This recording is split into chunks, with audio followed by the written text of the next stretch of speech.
आइए कुछ क्वेश्चन को देखते हैं। ये पार्ट 3 है, पार्ट 1 और 2 पहले बना चुके हैं, जाकर आप लोग देख सकते हैं।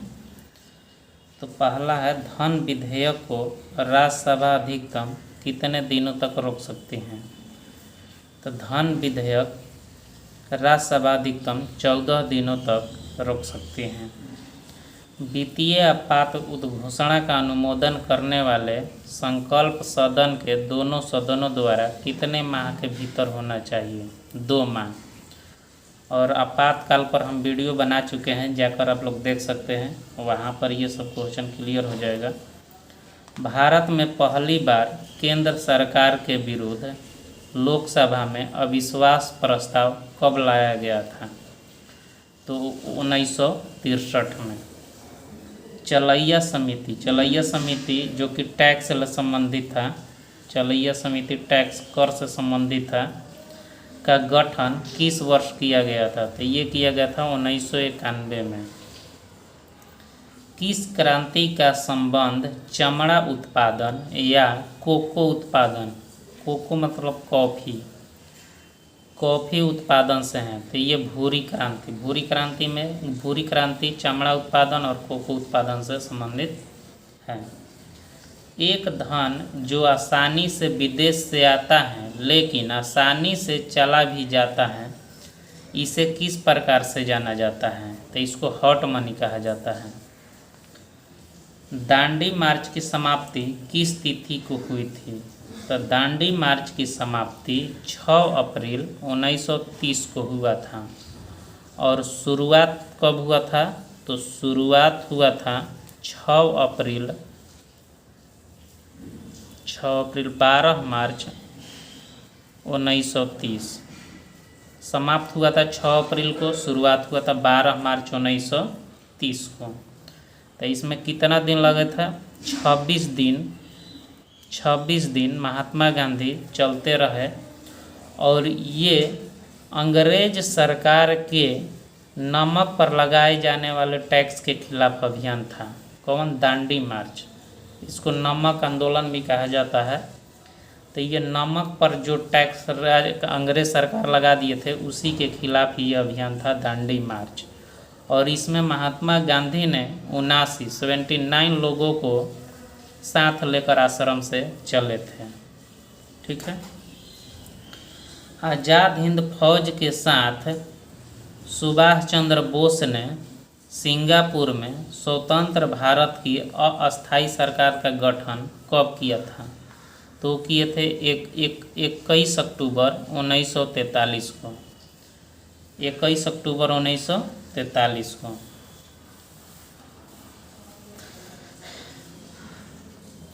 सती प्रथा को कब समाप्त किया गया था? 9 नंबर में है, सती प्रथा को कब समाप्त किया गया था? तो ये किया गया था 1829 में। 1829 में। कुछ सती प्रथा के बारे में बता देते हैं। सती प्रथा है क्या? सती प्रथा जो है, इसमें क्या किया जाता है कि जब पति की मौत हो जाती थी, तो उस पत्नी को भी अपने पति के साथ चिता पर जला दिया जाता था। और पति की चिता के साथ जलने वाली महिला को सती कहा जाता था, जिसका मतलब होता था पवित्र महिला, जिसका मतलब पवित्र महिला होता था। और 1829 एग्जैक्ट डेट है 4 दिसंबर 1829। 4 दिसंबर 1829 को विलियम बेंटिंक और राजा राम मोहन राय के प्रयास से इसको पूरी तरह से रोक लगा दी गई थी इस पर। वहाबियों के विद्रोह को कुचलने का श्रेय किस गवर्नर जनरल को जाता है? लॉर्ड एल्गिन प्रथम को। त्रिपक्षीय संघर्ष में कौन कौन राजवंश शामिल थे? त्रिपक्षीय संघर्ष में पाल, राष्ट्रकूट और प्रतिहार शामिल थे। 12 नंबर में है, सिंधु घाटी सभ्यता के अंतर्गत शवों को दफनाने के अवशेष मिले हैं। इसमें शवों के सिर किस दिशा में रखे मिले हैं? तो शव का जो सिर था वह उत्तर दिशा की तरफ रखा जाता था। 13 नंबर, किस बौद्ध संगति में बौद्ध धर्म का 2 संप्रदायों में विभक्त हो गया? चतुर्थ में, एक हीनयान और एक महायान। और चतुर्थ बौद्ध संगति कहाँ हुआ था? कश्मीर के कुंडलवन में। 14 नंबर, महावीर स्वामी को किस नदी के तट पर कैवल्य की प्राप्ति हुई थी? कैवल मतलब ज्ञान। ऋजुपालिका नदी के तट पर। आजीवक संप्रदाय के संस्थापक कौन थे? तो आजीवक संप्रदाय के संस्थापक थे जो थे वो मखलिपुत्र थे। कौन थे? मखलिपुत्र। किस मुगल शासक के शासनकाल को स्थापत्य काल का स्वर्णिम काल कहा जाता है? तो शाहजहाँ के काल को स्थापत्य काल का स्वर्णिम काल कहा जाता है।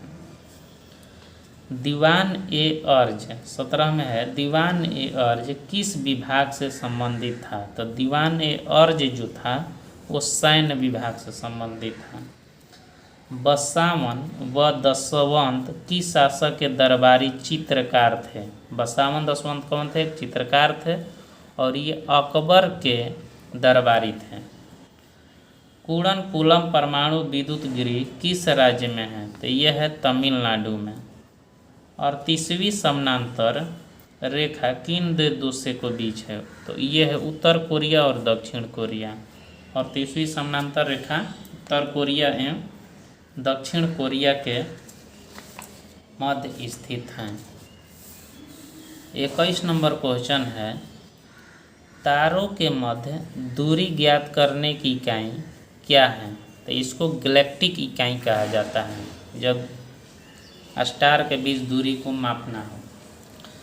किसी पदार्थ को एक अवस्था से दूसरी अवस्था में बिना तापमान में बदलाव के परिवर्तन होने के लिए आवश्यक ऊष्मा की मात्रा क्या कहलाता है? इसको गुप्त ऊष्मा कहा जाता है। प्राकृतिक रबर क्या है? प्राकृतिक रबर यह एक बहुलक है और इसमें लोचदार गुण पाए जाते हैं, फ्लेक्सिबल।